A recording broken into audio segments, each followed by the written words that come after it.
இந்திய மீனவர்களின் நலன் மற்றும் பாதுகாப்பு முக்கியத்துவம் அளித்து வருகிறோம் என ஜெய்சங்கர் அந்த கடிதம் வாயிலாக முதலமைச்சர் மு.க.ஸ்டாலினுக்கு கூறியிருக்கிறார். அண்மை செய்தியாக பார்க்கிறோம். அவ்வப்போது எல்லை தாண்டி மீன்பிடிப்பதாக கூறி தமிழ்நாட்டைச் சேர்ந்த மீனவர்களை இலங்கை கடற்படையினர் கைது செய்து வருகின்றனர். அவர்களை விடுவிக்க கோரியும் பறிமுதல் செய்து அவர்களுடைய படகுகளை விடுவிக்க கோரியும் முதலமைச்சர் மு.க.ஸ்டாலின் வெளியுறவுத்துறை அமைச்சர் ஜெய்சங்கருக்கு கடிதம் வாயிலாக தொடர்ச்சியாக வலியுறுத்தி வருகிறார்.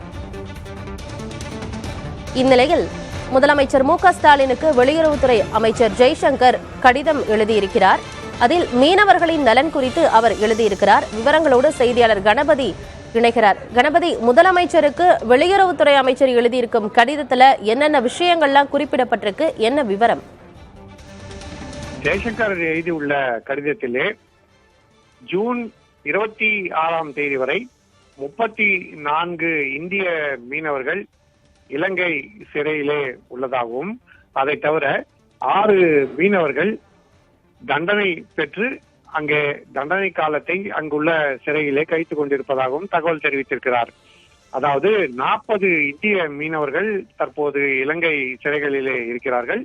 இதிலே 6 பேர் பல வழக்குகளில் குற்றவாளிகள் என அவர்களுக்கு தண்டனை அளிக்கப்பட்டு அவர்கள் சிறை தண்டனையை அனுபவித்துக் கொண்டிருக்கிறார்கள்.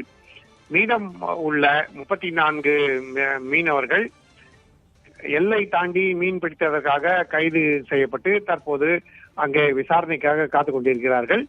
அப்படிப்பட்ட சூழலிலே இந்திய தூதரகம் மூலமாக அவர்களுக்கு தேவையான உதவிகள் செய்யப்படுவதாக ஜெய்சங்கர் தனது கடிதத்திலே தெரிவித்திருக்கிறார். தமிழ்நாடு முதல்வர் ஸ்டாலின் இந்த மாதத்திலே 19, 24 மற்றும் 25 ஆகிய தேதிகளிலே தமிழக மீனவர்கள் நலன் குறித்து கடிதம் ஜெய்சங்கருக்கு அனுப்பியிருந்தார்.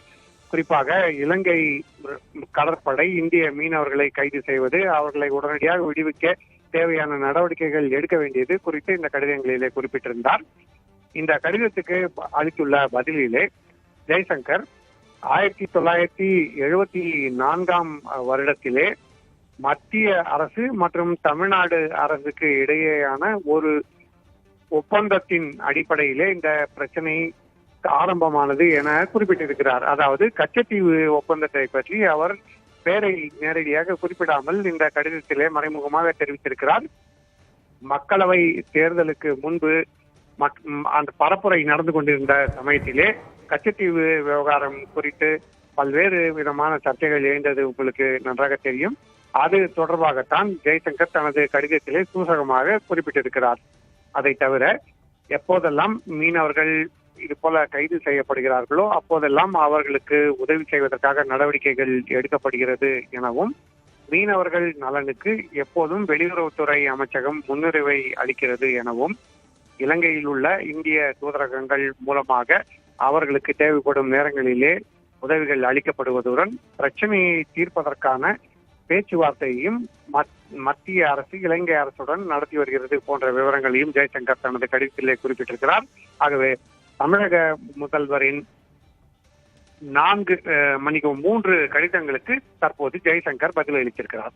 முதலமைச்சர் மு.க.ஸ்டாலின் தொடர்ச்சியாக எழுதிய கடிதங்களுக்கு பிறகு அதற்கான பதில் கடிதமாக ஜெய்சங்கர் எழுதியிருக்கிறார். அதுல குறிப்பா மீனவர்களுடைய நலன் காக்க இந்த 10 ஆண்டு கால பாஜக ஆட்சியில என்ன நடவடிக்கைகள்லாம் எடுத்திருக்கோங்கிறத பட்டியலிட்டிருக்கிறாங்க. தகவல்களை வழங்கியமைக்கு நன்றி கணபதி.